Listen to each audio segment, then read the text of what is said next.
खुलताबाद पंचायत समितीच्या कार्यालयासमोर गेल्या 4 दिवसापासून उपोषणकर्ते संतोष लाटे हे बसलेले आहे.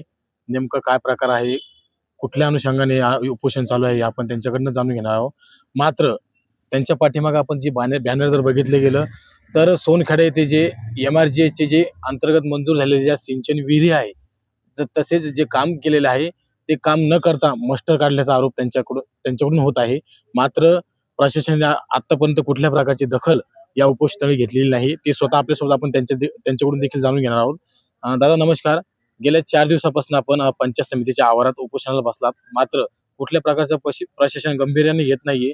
नेमकं तुमचा प्रशासनाला काय म्हणणं आहे, नेमकं काय प्रकार आहे तो? प्रशासनानं देवाणघेवाण करून ह्या माझं जे उपोषण आहे हे दडपण्याचं काम हे इथं करीत आहे. सोनखेडा गावामध्ये MRGHच्या ज्या विहिरी 13 विहिरी मंजूर झाल्या होत्या, 13 पैकी 5 विहिरी कंप्लीट आहे. 7-8 विहिरी अशा आहे की त्यांना न काम करता पेमेंट अदा केलेलं आहे.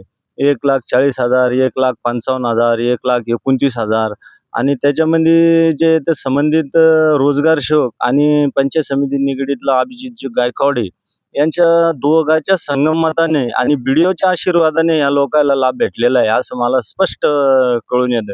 आणि BDO साहेब म्हणते की मी चौकशी केली, अहवाल केला आणि तो अहवाल तुम्ही घ्या. तो खोटा अहवाल दाखल करेल. जर 5 फूट विहिरीला जर 1,55,000 रुपये कोणत्या नियमानं दिल्या जात्या? त्याचा काही नियम अटी काही असन. इन्कम टॅक्स जो व्यक्ती इन्कम टॅक्स भरतो त्याला विहीर मंजूर आहे. ग्रामपंचायतचा कार्यरत असलेला सदस्य त्याला विहीर भेटती आणि जे खरं विहिरीपासून वंचित आहे त्यांना हा लाभ भेटत नाही. आणि हा जो लाभ आहे तो जे तर सरपंचाच्या एकदम क्लोजचे जवळचे माणसं अशा माणसाला हा लाभ देण्यात आलेला आहे. आणि हे काम सगळं जे ते दडपशाहीपणा हे BDO इथून करीत आहे. माझं म्हणणं असं आहे, मी आता उपोषणाला आहे, माझं जर खोटं आहे आपण इथून चाला, त्या विहिरीचं मोजमाप करा, त्याचे पैसे किती अदा झाले हे करा. ही जी तृतीय समिती यायना सुद्धा पैसे खाऊन खोटा अहवाल दाखल केलेला आहे. म्हणजे तुमचं म्हणणं आहे प्रशासनाने विहीर चोरलाय. नेमकं प्रशासन कुठल्या प्रकारची दखल घेत नाही? ह्या विहिरी आता शेतकऱ्यांना चोरलेलं नसून या प्रशासनात चोरलेलं आहे असं तर माझं मत आहे. आणि हे 100% हे जे प्रशासनानंच विहीर चोरलेलं आहे. जर प्रशासनानं विहीर चोरेल नाहीये, प्रशासनाला काय घेणं आहे? आणि माझी एक असं म्हणणं आहे, संबंधितावर गुन्हे दाखल करा. शासनाच्या पैशाचे अफरातफर हे आहे ना करेल, शासनानं यांच्याकडून पैसे वसूल करा आणि यांच्या ह्या ज्या विहिरी आहे या आता कॅन्सल करण्यात द्या.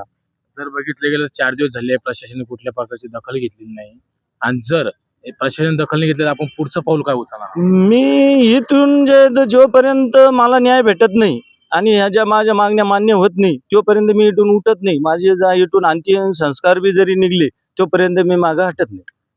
जोपर्यंत माझ्या मागण्या पूर्ण होत नाही तोपर्यंत मी इथून उठणार नाही, असा देखील पवित्रा संतोष लाटे यांनी घेतलेला आहे. नवनवीन घडामोडी पाहण्यासाठी स्टार महाराष्ट्र न्यूजला सबस्क्राईब करा आणि ताज्या बातम्यांचे अपडेट मिळवण्यासाठी बेल आयकॉनला प्रेस करा आणि परिपूर्ण बातमीबरोबर रहा, इतरांपेक्षा एक पाऊल पुढे.